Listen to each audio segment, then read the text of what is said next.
Birbal Stories. In the grand court of Emperor Akbar, a hush fell. Two merchants, Salim and Karim, stood before the throne. "Your Majesty," began Salim, bowing low, "this bag of gold is mine. Karim claims it's his." Akbar looked at Karim, whose face was a mask of innocence. "He lies, Your Majesty. The bag is mine. I earned it selling the finest silks in all of Agra." The emperor stroked his magnificent beard, his brow furrowed in thought. The court held its breath. It was one man's word against another's. How could he find the truth? Just then, Birbal, the emperor's wisest and wittiest advisor, stepped forward with a slight smile. "A moment, Your Majesty," he said, his eyes twinkling. "Perhaps I can be of assistance." Akbar nodded, a hint of relief in his eyes. "Birbal, my friend, your wisdom is always welcome.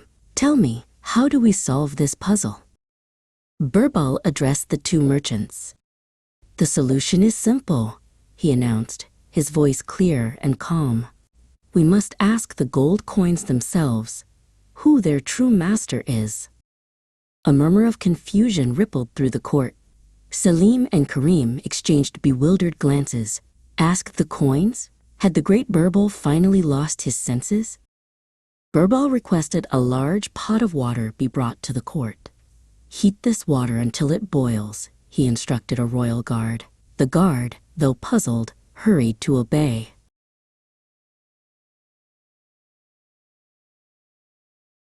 Soon, steam billowed from the pot. Birbal took the bag of gold from the guards. "Now," he said, his voice echoing in the silent hall, "we shall see the truth." With a swift movement, Birbal emptied the entire bag of gold coins into the boiling water. The coins clattered and hissed as they hit the bubbling surface.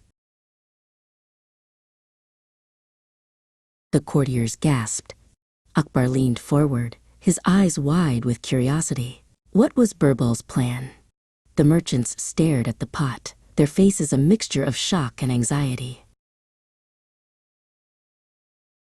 Birbal watched the pot for a moment. Then he looked at the surface of the water. A thin, greasy film had appeared, shimmering on top of the bubbling water. Birbal smiled. He turned to Salim. "You said you were a silk merchant, Karim?" he asked, though his eyes were on Salim. Salim nodded nervously. "And you, Salim," Birbal continued, his voice gentle but firm. "What is your trade?" Salim swallowed hard. I am an oil merchant, good sir." Birbal pointed to the pot. "An oil merchant's hands are always greasy. The oil from your hands has risen to the surface of the water.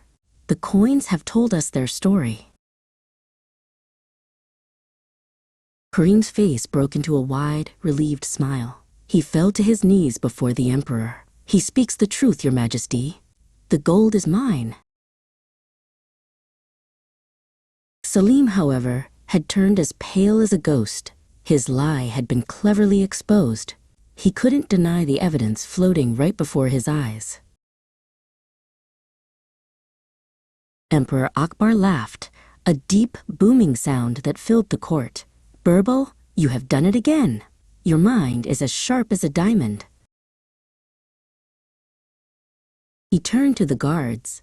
"Return the gold to Karim. And as for Salim, let him spend a week in the dungeons to think about the value of honesty." Birbal bowed.